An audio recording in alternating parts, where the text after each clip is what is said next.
இது முடிஞ்சாலும் ஸ்வீட்ஸ் இன்னும் நிறையா மிச்சம் இருந்தது. ஸோ ஃபைனலி இந்த ஃபோக் ட்ரிக் ஒர்க் ஆயிடுச்சு. ஸோ நிறையா ஃபோர்க் பண்ணி போட்டால் கரெக்டாக வரும். அண்ட் எவ்வளோ நாள் கழிச்சு இந்த ஃப்ரெஷ் ஈரல், செவரொட்டி, தில், அப்புறம் குர்தா எல்லாம் வாங்கி பண்ணியிருக்கோம். அல்ஹம்துலில்லாஹ் குர்பானியில் எடுத்துட்டோம். ஸோ மீதியெல்லாம் நாங்கள் கறி ஷேர் பண்ண போகிறோம். முக்கியமாக இந்த ஒரு இன்ஸ்டிடியூஷனுக்கு நான் எப்போதுமே போவேன் அவங்களுக்கு கொடுக்குறதுக்கு. சிங்கிள் மாம்ஸ்க்காக நடத்திட்டு இருக்காங்க இந்த குரூப். ரொம்ப வருஷமாக பண்ணிகிட்டு இருந்தாங்க. நான் அதோட பாட்டாகவே இருந்தேன். பட் இப்போ ரீசெண்டாக இதை ரெஜிஸ்டர் பண்ணனால ரொம்ப ஈஸியாக போயிடுச்சு. நான் சொன்ன இடம் இதுதான், sisters hand in hand. All the charities எல்லாம் இந்த இடத்துல வாங்கி ஸ்டோர் பண்ணி வச்சுருக்காங்க. குர்பானி மீட்டும் வாங்கிக்குவாங்க. இப்போ நீங்கள் பார்த்தீங்கன்னா இது எல்லாமே சேரிட்டிக்காக நிறைய பேர் டொனேட் பண்ணது.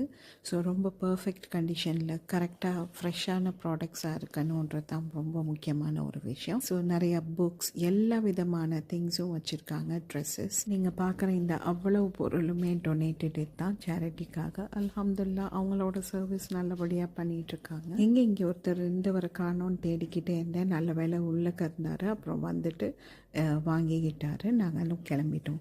இந்த மாதிரி ஒரு சேரிட்டி இதுக்கு நீங்கள் ஹெல்ப் பண்ணணும்னு நினச்சிங்கன்னா தாராளமாக இவங்க காண்டாக்ட் பண்ணி இது பண்ணுங்கள். இல்லை நீங்கள் கூகுள் பண்ணிங்கனாலே இவங்களோட அட்ரஸ் வெப்சைட் இருக்கும். நீங்கள் அதை பார்த்து டொனேட் பண்ணணுன்னா பண்ணிக்கலாம்.